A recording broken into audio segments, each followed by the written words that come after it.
So a month or two ago, I reviewed the low-poly survival game Far Gone. While it certainly had some cool parts and interesting ideas, ultimately it was a bit of an unpolished mess of an early access title that didn't justify the price tag. But I like low-poly games, and it's been a while since I've played a decent one, so I headed over to the Steam store a few weeks ago and picked myself up a copy of Surroundead. Surroundead. Get it? It's a game about zombies. So I went into this game mostly blind, not really knowing what to expect, and let me just say right off the bat, I was impressed.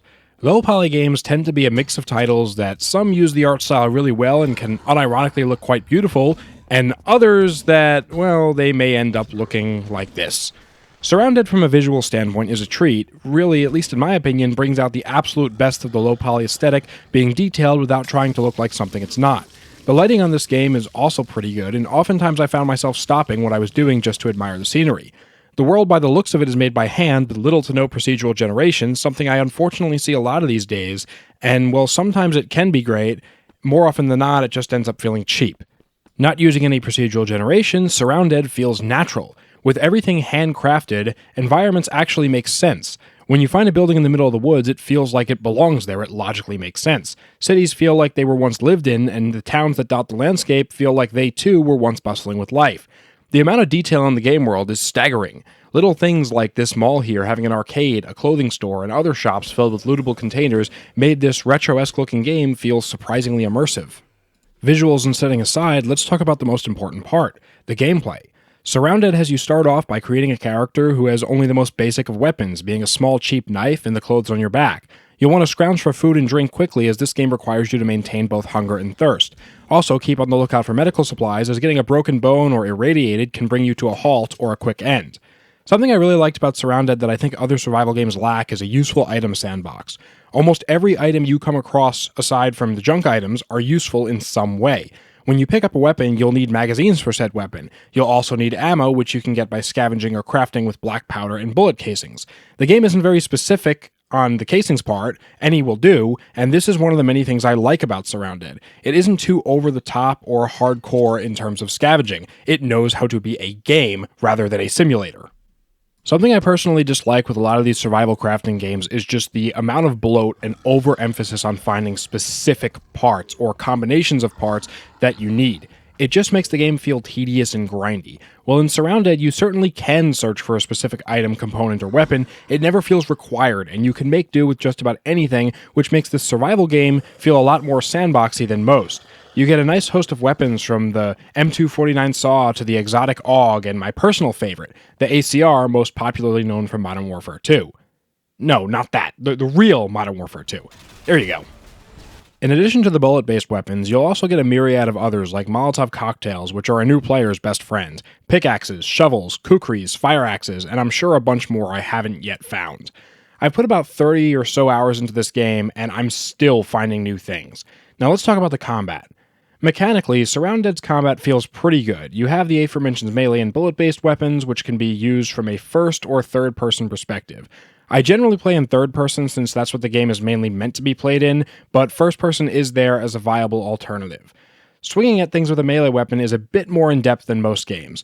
You have to hold down the right mouse key to ready your weapon, which adds an interesting immersive feel to the combat, and smacking a zombie upside the head with a baseball bat and watching gratuitous amounts of blood paint everything around you is oddly satisfying. Bullet-based weapons are also pretty cool too, but take care because if you're too close to an object, you won't be able to fire. This includes zombies or other NPCs. This is probably the first thing about the game I didn't like. While I understand not being able to fire if you're too close to something like a concrete wall, not being able to shoot just because a zombie's in your face seems a bit counterintuitive to me.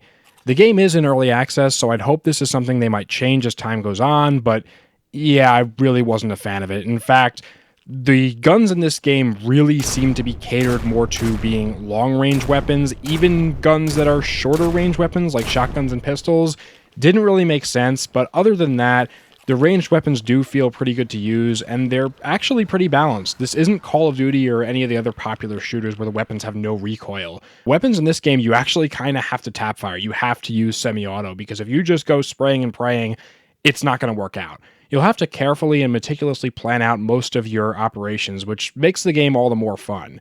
Also, guns are loud. really loud, and it reflects that in the gameplay as they'll attract undead hordes to your position quickly, so sometimes it's best to just go with that rusty old axe instead of a firearm when clearing out a crowded area. Stealth in this game is sometimes key, as is planning, but luckily you don't have to spend the entirety of your play session slowly sneaking around, as is the case with some survival games. In Surroundead, there are vehicles, and lots of them. Not all of them can be driven, in fact most can't, with many being inoperable or so beat down that the best you can do is scrap them for metal, but every so often you'll get lucky and you'll find one on the side of the road that with the proper parts being a repair kit and a gas can, you can restore them to their former glory. This has to be one of the most enjoyable parts of the game for me. I've been exploring the land and collecting all different kinds of cars, from pickup trucks to a Camaro to ambulances.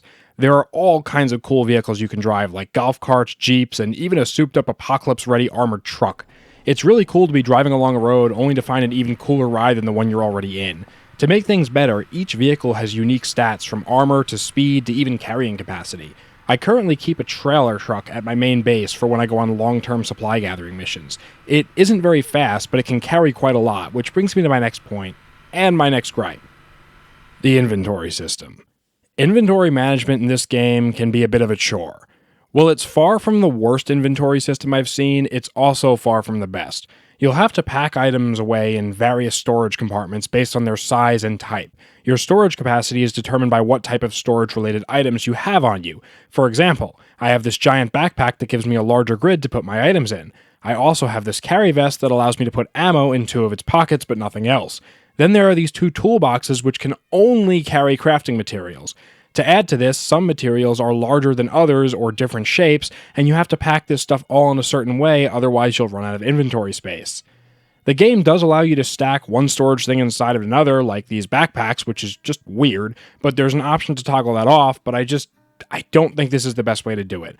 While the inventory system in Surrounded is certainly cool, I just think it goes a little too far in the immersion category without actually being immersive because, well, I don't care how strong you are, but you're not going to run from a horde of zombies carrying a camping backpack, 2 duffel bags, 4 gallons of gasoline, and, well, you get the point. It's one of those things put in the game that provides a sense of faux realism that I've been very critical of in other games, and I just wasn't a fan. Maybe for some of you that's something you'd like, but it just wasn't for me. I'd much prefer the game to have a weight-based, simplified system like what we see in Elder Scrolls. Sure, it doesn't allow for the minigame of managing your inventory to peak efficiency, but I feel it would make the game less tedious at times. That being said, I do want to point out that other than the inventory system, this game is customizable in every single way. Going into the menus, you can see all sorts of options regarding difficulty, loot drops, and my personal favorite, the ability to change the length of the in-game days. Far too many survival games need this, but don't have it. For the first few hours I played the game, I had it set to default, but when I felt days were too short, I adjusted it, so now both days and nights were quite long, which really made me rethink my strategies when it comes to going out for long periods of time. Don't forget to pack that sleeping bag and a pair of batteries for your flashlight. Overall, Surrounded is a fantastic game, and despite a few minor gripes, for the asking price of only $12 or $6 on sale, I think it's beyond worth it to get into, even if you just want to check it out for a few hours. It's certainly an experience. Right now, the game being early access, there isn't a lot to do in terms of story or any real goal other than surviving. There are these little NPC encampments, but the NPCs don't seem to do anything other than trade with you, but I suspect that in the distant future we'll see more of that sort of thing, so definitely looking forward to that. But yeah, Surrounded, even right now in its early access state, is a phenomenal product, and I can't recommend it enough.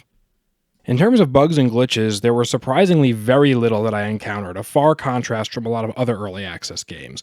The only real issue I had with Surrounded was that vehicles sometimes feel like they have the weight of pillows, and they can get stuck quite easily, so you have to be careful with them. Oh, and they also have combat evolved physics, meaning that even slightly tapping a zombie or an NPC will send them to, or rather back to their grave, so there's that. Other than that, like I said, Surrounded is a great game, and it's on sale right now as of the making this video. For $6, you really can't go wrong. An important thing to note is I'm not sponsored or anything by the developer. I wasn't gifted this game for free like I was last time. I just think it's a really cool game and worth checking out, so go take a look at Surrounded, and if you like this video, consider leaving a like and subscribing, and check out my other content. I do reviews on different games, as well as cover the controversial news regarding the Halo franchise.